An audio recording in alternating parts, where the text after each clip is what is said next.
ఇప్పుడు మళ్ళీ అదే బాటలో పయనిస్తుంది. ఇతర దేశాల నుండి దీన్ని వేరు చేసే శక్తి దాని మూలాల్లో ఉంది. సనాతన ధర్మం, సనాతనం అంటే సమతుల్యకు మూలం.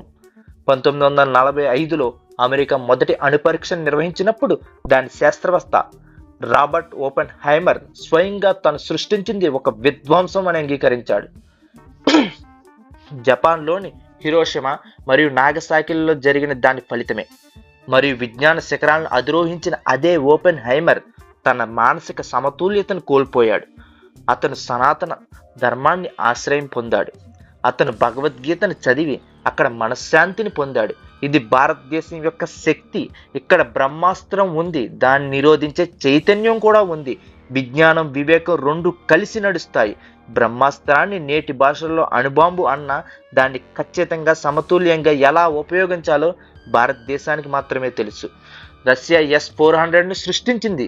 ఇది 400 కిలోమీటర్ల దూరంలో ఉన్న వైమానిక ముప్పులను కూల్చివేసే శక్తివంతమైన వైమానిక రక్షణ వ్యవస్థ. కానీ ఉక్రెయిన్ యుద్ధంలో రష్యన్ వ్యవస్థ మళ్ళీ విఫలమైంది. డ్రోన్లు మరియు క్షేపణ దాడులను దాని వైమానిక స్థావరాలను ధ్వంసం చేశాయి. కానీ భారతదేశం అదే వ్యవస్థను తీసుకొని దాని సుదర్శన్ 400గా మార్చి తన స్వదేశీ రాడార్ AWACS మరియు నెట్వర్క్ కమాండ్తో అనుసంధానం చేసి ఆపరేషన్ సింధూర్ పాకిస్తాన్పై చర్య తీసుకున్నప్పుడు అదే సుదర్శన్ శత్రువులకు కాలరూపంగా మారింది.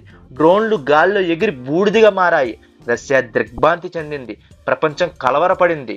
ఏ వ్యవస్థ సామర్థ్యాలపై ప్రశ్నలు తలెత్తాయో దాన్ని భారతదేశం దాని వెర్షన్ వ్యాప్తంగా ప్రపంచానికి ఆదర్శంగా నిలిచింది. అయితే నిస్సందేహంగా నేటి సాంకేతిక పాశ్చాత్య దేశాల వద్ద ఉంది. వారు చాలా సృష్టించారు, కానీ బ్రహ్మాస్త్ర సమతుల్యత ఎప్పటికీ భారతదేశం వద్దనే ఉంది. ఇక్కడ యోధులు మొదట ధ్యానం చేస్తారు, తర్వాత వారి లక్ష్యాన్ని లక్ష్యంగా చేసుకుంటారు. ఇక్కడ పక్షి కన్ను మాత్రమే చూడబడుతుంది, చుట్టూ ఉన్న ప్రపంచం కాదు.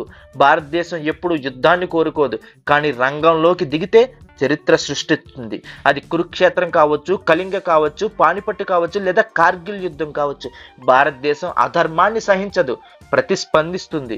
ఒకవేళ భారతదేశానికి బ్రహ్మాస్త్రాన్ని ఉపయోగించవలసిన సమయం వస్తే ప్రపంచం మొత్తం కదిలిపోతుందని నమ్మండి. నేడు భారతదేశం అభివృద్ధి చెందుతున్న దేశం కాదు, అభివృద్ధి చెందిన దేశంగా ఎదిగే దిశలో అడుగులు వేస్తుంది.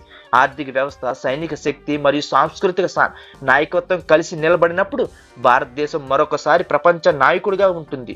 ఈ ప్రయాణం ఇంకా కొనసాగుతుంది, కానీ గమ్యం ఎంతో దూరంలో లేదు. ఎందుకంటే భారతదేశానికి బలం మాత్రమే కాదు, ధర్మం, సమతుల్యత గురించి అవగాహన కూడా ఉంది. ఇది భారతదేశాన్ని మిగతా వాటి నుండి భిన్నంగా నిలుపుతుంది.